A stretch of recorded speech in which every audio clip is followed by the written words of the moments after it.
በህይወታችሁ ውስጥ ደጋግማችሁ ወድቃችሁ ምናልባት ስኬትና እኔ ሆድና ጀርባ ነን፣ ስኬት ለኔ ያልተፈጠረም ብላችሁ በተስፋ መቁረጥ አዘቅት ውስጥ ገብታችሁ ታውቃላችሁ?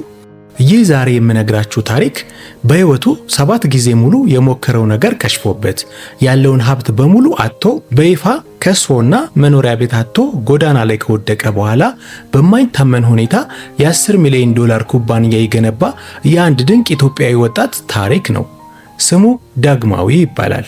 በህይወታችሁ ውስጥ ከባድ የተስፋ መቁረጥ ስሜት ተሰምታችሁ የሚያውቅ ከሆነ ይህ ታሪክ አመለካከታችሁን ብቻ ሳይሆን ህይወታችሁን ሙሉ በሙሉ ይቀይረዋል።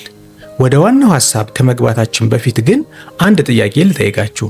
አሁን ይህንን ቪዲዮ በስንት ሰዓት እያያችሁት ነው? ከየት አካባቢ ሆናችሁ ነው የምትከታተሉኝ? እባካችሁ ከታች ኮሜንት ላይ ጻፉልኝ።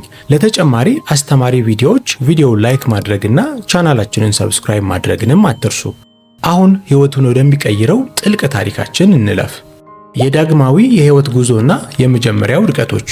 ትልልቅ ፋብሪካዎችና ረጃጅም ህንፃዎች በሞሉባት፣ ሰዎች የዕለት ጉርሳቸውን ለማግኘት ከጠዋት እስከ ማታ በሚራወጡባት አንዲት ትልቅ ከተማ ውስጥ ዳግማዊ የሚባል የ28 ዓመት ወጣት ይኖር ነበር። ዳግማዊ ሲወለድ ድሃ አልነበረም። አባቱ መካከለኛ ገቢ የሚያስገኝና ጥሩ የሚሰራ የማተሚያ ቤት ነበራቸው። ቤተሰቡ ምንም እንኳን የቅንጦት ህይወት ባይኖረውም የተረጋጋና የተሟላ ኑሮ ነበራቸው። ዳግማዊም ያለምንም ችግር ዩኒቨርሲቲ ገብቶ ተምሯል። ነገር ግን ዳግማዊ እንደ ማንኛውም ሰው ተራ ህይወትን መኖር አልፈለገም። የራሱን ትልቅ ኢምፓየር መገንባት፣ አዲስ ነገር መፍጠርና ከዚህ የተሻለ ትልቅ አቅም እንዳለው ለራሱም ሆነ ለዓለም ማረጋገጥ ፈለገ። በ22 ዓመቱ ከዩኒቨርሲቲ እንደተመረቀ ያጠራቀማትን ትንሽ ገንዘብ ሰብስቦ የሞባይል ስልክ መለዋወጫ ሱቅ ከፈተ። ይህ ጊዜ ስማርት ስልኮች ገና ገበያውን መቀላቀል የጀመሩበት ጊዜ ስለነበር ትልቅ የስኬት ማዕበል ላይ የወጣ መስሎት ነበር። እውነታው ግን ፈጽሞ የተለየ ሆነ። በ8 ወራት ውስጥ ብቻ ሱቁ ተዘጋ። ያጠራቀማትን $15,000 ሙሉ በሙሉ አጣ። አባቱም በትዝብት እያዩት አይዞ ልጄ ናና የማተሚያ ቤቱን ስራ አብራይን ስራ፣ የቤተሰባችንን ቢዝነስ ተማር አሉት። ዳግማዊ ግን የአባቱን ስራ መስራት ሽንፈትን አምኖ እንደመቀበል ስለቆጠረው በኩራት አልቀበልም አለ። ከዚህ በኋላ ግን የውድቀት ዶፍ ይዘንብበት ጀመር። በ23 ዓመቱ በድጋሚ ሞከረ። የኦንላይን አስጠኝነት ኦንላይን ቱተሪንግ ስራ ጀመረ። ዌብሳይት ሰርቶ አስተማሪዎቹን ቀጥሮ ወላጆችን ለማሳመን 1 ዓመት ሙሉ ቢደክምም ያገኘው ግን 3 ከፋይ ደንበኞችን ብቻ ነበር። ጠቅላላ ዓመታዊ ገቢው $280 ብቻ ነበር። ከዛም በኋላ ይህንን ስራ አቁሞ በ24 ዓመቱ የምግብ ማድረስ ፉድ ዲሊቨሪ ስራ ጀመረ። $8,000 ከሰረ። በ25 ዓመቱ የልብስ ሱቅ ከፈተ። $12,000 አጣ። በ26 ዓመቱ የሰርግና የልደት ዝግጅቶችን የማስተባበር ኢቨንት ፕላኒንግ ስራ ጀመረ። በዚህም ስራው $6,000 ከሰረ። ይህ በእንዲህ እንዳለ ሰዎች ይህንን ተደጋጋሚ ውድቀቱን በግልጽ ማስተዋልና ከጀርባው ስለሱ ማማት ጀመሩ። እውነት ዳግማዊ ማለት ሁሌ የጀመረው ቢዝነስ የሚከስርበት ልጅ አይደለ? አሁን ስንተኛው ነው? 5ኛው ነው? 6ኛው ነው እያሉ ከጀርባው ያሙታል። አባቱ እንዴት ያሳዝናሉ! ገንዘብ የሚያባክን ልጅ መውለድ እንዴት ያለ እርግማን ነው ይሉ ጀመር። በአንጻሩ የዳግማዊ የዩኒቨርሲቲ ጓደኞቹ ትልቅ ደረጃ ደርሰው በየመስሪያ ቤቱ ተሹመው ዘመናዊ ቤትና መኪና ሲገዙ እሱን የውድቀት ተምሳሌት አድርገው ስለሚያስቡ ከሱ ጋር መገባበዝን አቆሙ። ዳግማዊ የሰዎችን ትችትና መገለል መሸከም እጅግ ከበደው። ከሁሉ በላይ ደግሞ የራሱ ጥርጣሬ አሸነፈው። ምሽት ላይ ብቻውን ጣሪያውን እያየ ሲያወጣና ሲያወርድ ምናልባት ልክ ይሆናሉ፣ እኔ ለቢዝነስ አልተፈጠርኩም እያለ ለራሱ ይነግረው ነበር።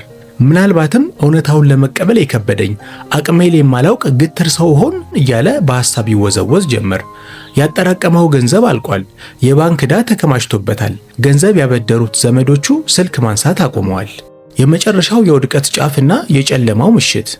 በ27 ዓመቱ ዳግማዊ የመጨረሻውን የውድቀት ጫፍ ነካ። 6ኛ ሙከራው የነበረው የዲጂታል ማርኬቲንግ ኤጀንሲ ክፉኛ ፈራረሰ። ለዚህኛው ስራ ብድር ወስዶ ዘመናዊ ቢሮ ተከራይቶ ሰራተኞቹን ቀጥሮ ነበር። ነገር ግን በ6ኛው ወር ደንበኞቹ በሙሉ ጥለውት ሄዱ። ደሞዝና የቢሮ ክራይ መክፈል አቅቶት ከቢሮ ተባረረ። ባንክ ብድሩን እንዲከፍል ክስ መሰረተበት። ሰራተኞቹ ተቆጥተው ጥለውት ሄዱ። ዳግማዊ በህይወቱ ለመጀመሪያ ጊዜ በይፋ መክሰሩን አወጀ። በ28 ዓመቱ ሌላ ምንም አማራጭ ስላጣ አንገቱን ደፍቶ ወደ ቤተሰቦቹ ቤት ተመልሶ የልጅነት ክፍሉ ውስጥ መኖር ጀመረ። አባቱ በብስጭት አያናገሩትም። እናቱ ደግሞ እሱ በማይሰማበት ጊዜ በድብቅ ያለቅሳሉ። ምንም ገንዘብ፣ ምንም የወደፊት ተስፋ፣ ምንም በራስ መተማመን አልነበረውም። አንድ ዝናባማ ምሽት አሮጌው አልጋው ላይ ተስፋ ቆርጦ በተቀመጠበት ለተለያዩ ኩባንያዎች የላካቸውን ነገር ግን ተቀባይነት ያጡባቸውን የሥራ ማመልከቻዎች ደብዳቤ እያየ አንድ የመጨረሻ ውሳኔ አስተላለፈ። አንድ ጊዜ አንድ የመጨረሻ ሙከራ ሲል በሹክሹክታ ተናገረ። በዚህም ከወደቅኩ ለዘላለም አቆማለሁ። ለዚህ ሕይወት እንዳልተፈጠርኩ አምኜ እቀበላለሁ። ነገር ግን ይህን ማድረግ እንደምችል ከማንም በላይ ለራሴ ማረጋገጥ አለብኝ አለ። የውርደት ሥራና ሕይወትን የቀየረው አጋጣሚ። በዚህ ጊዜ ግን ብቻውን መጓዝ እንደማይችል ጠንቅቆ አውቋል።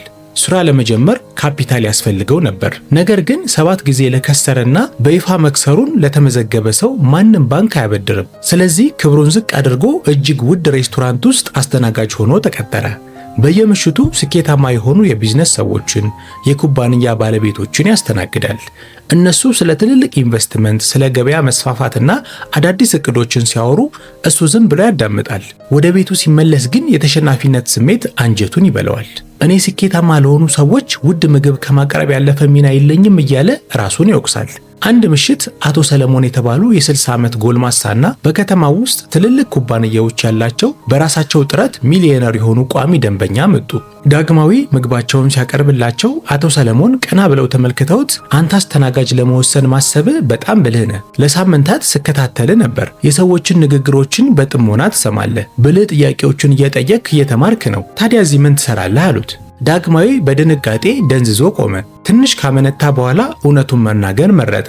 ምክንያቱም በሞከርኳቸው በሁሉም ነገሮች ላይ ስለወደቅኩ ነው። አቶ ሰለሞን በለስላሳ ድምፅ ስንት ጊዜ ወደቅክ ብለው ጠየቁት። 7 የተለያዩ ቢዝነሶች፣ ሁሉም ከሰሩ አለ ዳግማዊ አንገቱን ደፍቶ። አቶ ሰለሞን ወደ ኋላቸው ተደግፈው በጥልቀት እያዩት እንዲህ አሉት፣ ለኔ ምን እንደሚታየኝ ታውቃለህ? 7 ጊዜ ወድቆ አሁንም የቆመ ሰው ነው የሚታየኝ። አብዛኛው ሰው አንድ ጊዜ እንኳን አይሞክርም አሉት። አቶ ሰለሞንም ዳግማዊን ወንበሩን እየጠቆሙት ተቀመጥ አሉት። ጌታዬ፣ እኔ እስራኤል ላይ መቀመጥ አልችልም አለ ዳግማዊ። ተቀመጥ፣ እኔ አሰሪን አናግረዋለሁ አሉ ኮስተር ብለው። ከዛም በኋላ ዳግማዊ ተቀመጠ። አቶ ሰለሞንም ንግግራቸውን ቀጠሉ። እኔ የመጀመሪያውን እውነተኛ ስኬቴን ከማግኘቴ በፊት 11 ጊዜ ወድቄያለሁ አሉት በተረጋጋ ድምፅ። ቤቴን አጥቼ በመኪናዊ ውስጥ አድሬያለሁ። ሚስቴ ጥላይ ልትሄድ ምንም አልቀራትም ነበር። ነገር ግን በ12ኛ ሙከራዬ ላይ አንድ ያልተረዳሁት እውነት በራልኝ። ዳግማዊ ማመን አቃተው። አይኖቹ ፈጠጡ። $3000 ሱፍ የለበሱት እነዚህ እጅግ ስኬታማ ሰው 11 ጊዜ ወድቀዋል። ምን ተቀየረ ታዲያ ብሎ በጉጉት ጠየቃቸው። አቶ ሰለሞንም ተከታታይ ውድቀቶቼን ወደ ጠንካራ መሰረት የቀየሩ 3 ትምህርቶችን ተማርኩ። በእውነት በድጋሚ መሞከር ከፈለክ ግትርነትህን ትተህ ለመማር በእውነት ዝግጁ ከሆንክ ነገ ጠዋት 12 ሰዓት ቢሮዬ እንገናኝ። ያገኘሁትን ጥበብ ላካፍልህ ፈቃደኛ ነኝ። ነገር ግን ትምህርቱን በተግባር የምታውል ከሆነ ብቻ ነው አሉት። 3ቱ ወርቃማ የህይወት ህጎች። በዚያች ሌሊት ዳግማዊ እንቅልፍ ባይኑ አልዞረም። በማግስቱ ከንጋቱ 11:45 ላይ የአቶ ሰለሞን ቢሮ በር ላይ ቆሞ ነበር። አቶ ሰለሞን 12 ሰዓት ሲደርሱ ፈገግ ብለው በጊዜ ተገኝተሃል፣ ጥሩ ነው። ይህ በዚህኛው ጊዜ ስኬታማ ልትሆን እንደምትችል የሚያሳይ የመጀመሪያው ምልክት ነው አሉት። ወደ ቢሮአቸው አስገቡት። ቢሮ በመጽሐፍት በሽልማቶችና በስኬታማ ኩባንያዎች ፎቶዎች የተሞላ ነበር። ነገር ግን በአንድ ጥግ ላይ በተሰቀለ ትንሽ ፍሬም ውስጥ የ11 የከሸፉ ቢዝነሶች ዝርዝር ተጽፎ እያንዳንዱ ተሰርዞበት ከስሩ ከየት እንደመጣው እንዳረሳ ያቆየሁት ማስታወሻ የሚል ጽሑፍ ተጽፎበት አየ። አቶ ሰለሞንም ነጭ ሰሌዳ ላይ የሳሉ 3ቱን ወርቃማ ህጎች ማስተማር ጀመሩ። ህግ 1፣ ከመጀመሪያ በፊት አጥና። ስለ 7ቱ ውድቀቶችን ንገረኝ፣ ግን ውጫዊ ምክንያቶችን አትደርድርልኝ። የካፒታል እጥረት፣ ጊዜው አልነበረም፣ ውድድር በዛብኝ የሚል ሰበብ አልፈልግም። በእያንዳንዱ ጊዜ ምን ስህተት እንደሰራ ንገረኝ አሉት። ዳግማዊ ትንሽ አሰብ አድርጎ ያለ በቂ ጥናት በስሜት ወደ ስራው ገባለሁ። ደንበኞች የሚፈልጉትን አልረዳም።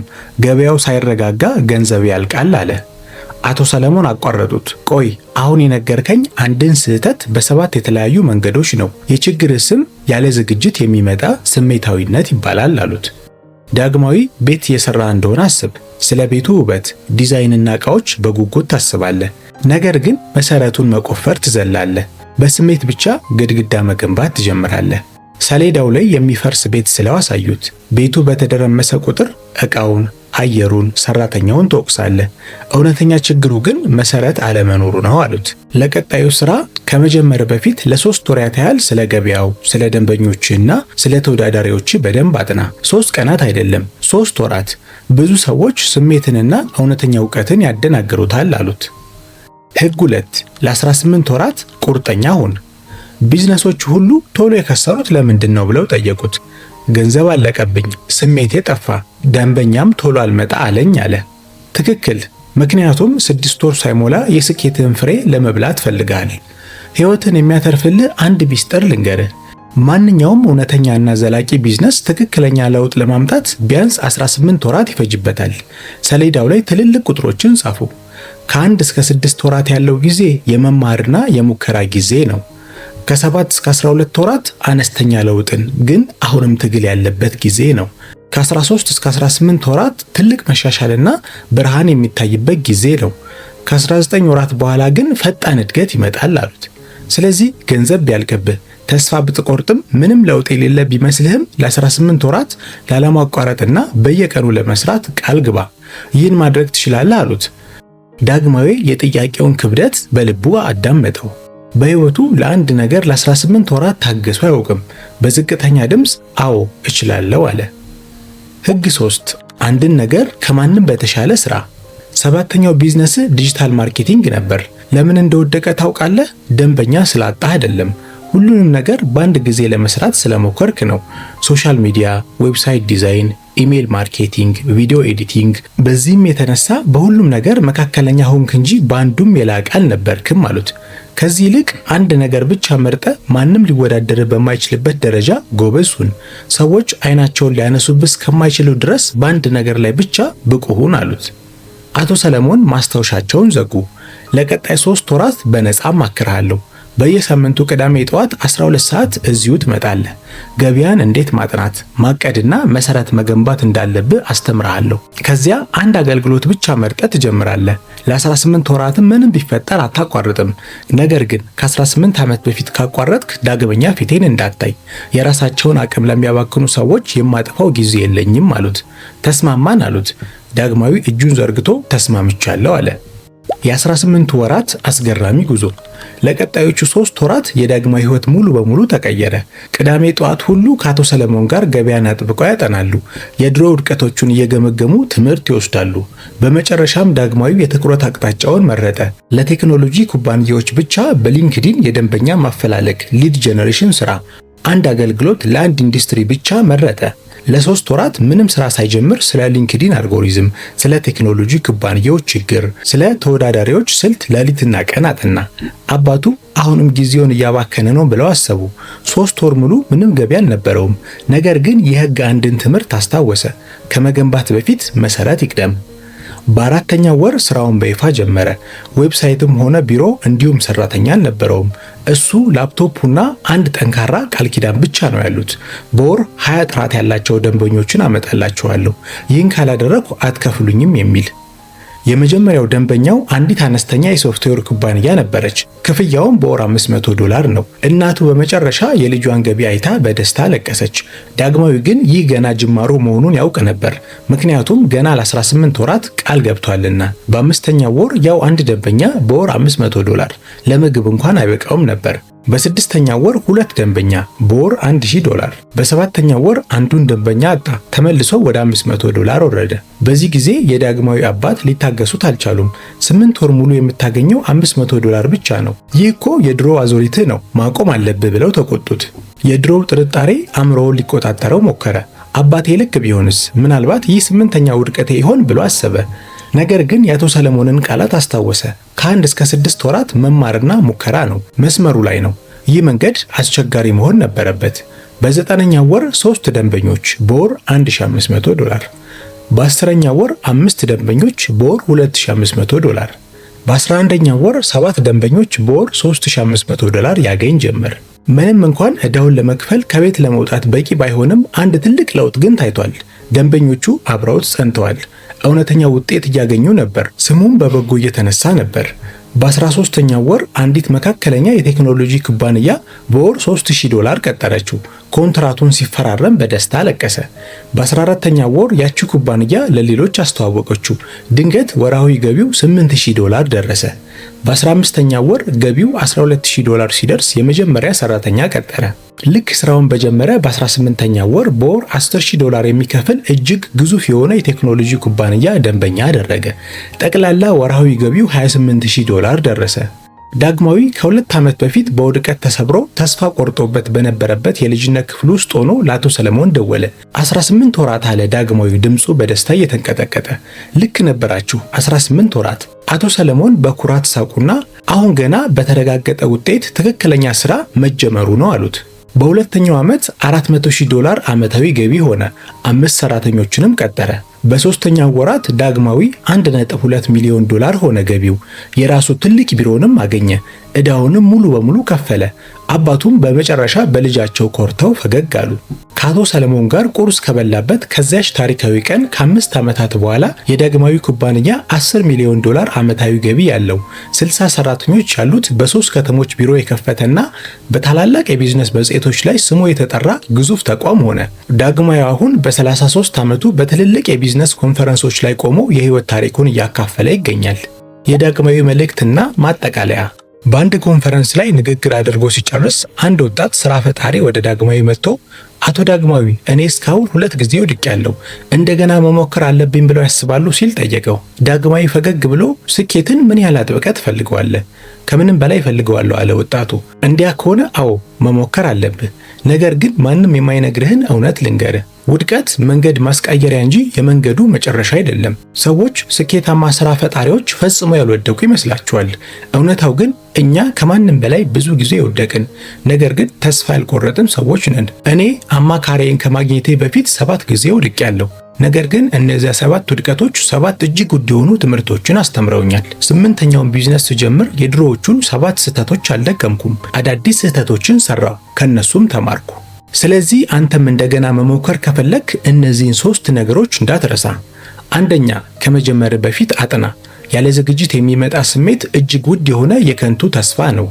ሁለተኛ፣ ለ18 ወራት ቁርጠኛ ሁን። ማንኛውም እውነተኛና ዘላቂ ቢዝነስ ትክክለኛ ለውጥ ለማምጣት ቢያንስ 18 ወራት ይፈጅበታል። ብዙ ቢዝነሶች በራሳቸው አይከስሩም። አብዛኛው ሰው ግን ስኬት ከመምጣቱ በፊት ባለው የሙከራ ጊዜ ውስጥ ተስፋ ቆርጦ ያቋርጣል እንጂ። ሶስተኛ፣ አንድን ነገር ከማንም በተሻለ ስራ። በሁሉም ነገር መካከለኛ አትሁን። ሰዎች ሊያልፉ በማይችሉበት ደረጃ በአንድ ነገር ላይ ብቻ እጅግ የላቀ ባለሙያ ሁን። አቶ ሰለሞን ጡረታ ከመውጣታቸው በፊት ዳግማዊ ሊያመሰግናቸው ሄደ። ሕይወቴን አተረፋችሁት አላቸው በጥልቅ ስሜት። አቶ ሰለሞን ራሳቸውን እየነቀነቁ አይ ዳግማዊ፣ እኔ በውስጥ የነበረውን ጥንካሬ ማቆም አለመቻልን እንድታወጣው መንገድ አሳየሁህ እንጂ ሕይወትን ያተረፍከው ራስህ ነህ አሉት። ውድ ተመልካቾቼ ይህንን ቪዲዮ እያያችሁ ያላችሁ ምናልባት ብዙ ጊዜ ሞክራችሁ ወድቃችሁ ይሆናል። ምናልባት ሰዎች አይሆንልህም፣ አያዋጣህም ብለዋችሁ ይሆናል። የዳግማዊ ታሪክ በድጋሚ እንድትሞክሩት ምክንያት ይሆናችሁ። $10 ሚሊዮን ታገኛላችሁ ብዬ ቃል ልገባላችሁ አልችልም። ነገር ግን እነዚህን 3 ህጎች ከተጠቀማችሁ ከምታስቡት በላይ እጅግ ሩቅ እንደምትደርሱ በእርግጠኝነት ቃል እገባላችኋለሁ። ምናልባት 8ኛ፣ 9ኛ ወይም 10ኛ ሙከራችሁ ህይወታችሁ ሙሉ በሙሉ የሚቀይረው ታላቅ ዕድላችሁ ሊሆን ይችላል። ይህ ታሪክ አሁንም ደግማችሁ እንድትሞክሩ አንድ ተጨማሪ እርምጃ እንድትራመዱ ብርታት ከሰጣችሁ ቃላችሁን ለማጽናት የላይ ቁልፉን አሁኑኑ ተጫኑ። ለኔ ሳይሆን ለራሳችሁ ቃል ኪዳን መታሰቢያ ከታች ኮሜንት ላይ እኔ በዚህኛው ሙከራዬ ላይ እገኛለሁ ብላችሁ ጻፉልኝ። በዚህ ማህበረሰብ ውስጥ ስንቶቻችን ተስፋ ሳንቆርጥ እየታገልን እንዳለን እንይ። ተስፋ ሊቆርጡ ላሉ በውድቀት ለተሰበሩ ወዳጆቻችሁ ይህንን ቪዲዮ ሼር አድርጉላቸው። ምናልባት ለአንድ ተጨማሪ ቀን እንዲታገሉና ህልማቸውን እንዲያሳኩ ብርታት ይሆንላቸዋል። በየጊዜው ወድቀው ታግለው ስኬት ላይ የደረሱ ሰዎችን ታሪክ ይዤላችሁ ስለምመጣ የሌዮ ቼንጅ ቤተሰብ ለመሆን ሰብስክራይብ ማድረጋችሁን አትርሱ። በዚህ ትግል ውስጥ ፈጽሞ ብቻችሁን አይደላችሁም። ድላችሁ እናንተ ከምታስቡት በላይ እጅግ በጣም ቅርብ ነው። ይህ ሌዮ ቼንጅ ነው። በቀጣይ ቪዲዮ ደግሞ አንድን ነገር ጀምሮ መጨረስ እንደ ተራራ ለሚከብዳችሁ አንድ ሚስጥር እነግራችኋለሁ። ይህ ሚስጥር የጀመራችሁትን ነገር ሁል ጊዜ እንድትጨርሱ የሚያገዛችሁ ድንቅ ሚስጥር ነውና ይህንን ሚስጥር ለማወቅ ይህንን ቪዲዮ ተመልከቱት። እጅግ ጥልቅ የሆነ ቪዲዮ ነው። እዚህ ቪዲዮ ላይ እንገናኝ። ይህ ሌዮ ቼንጅ ነው። ቸር ሰንብቱልኝ።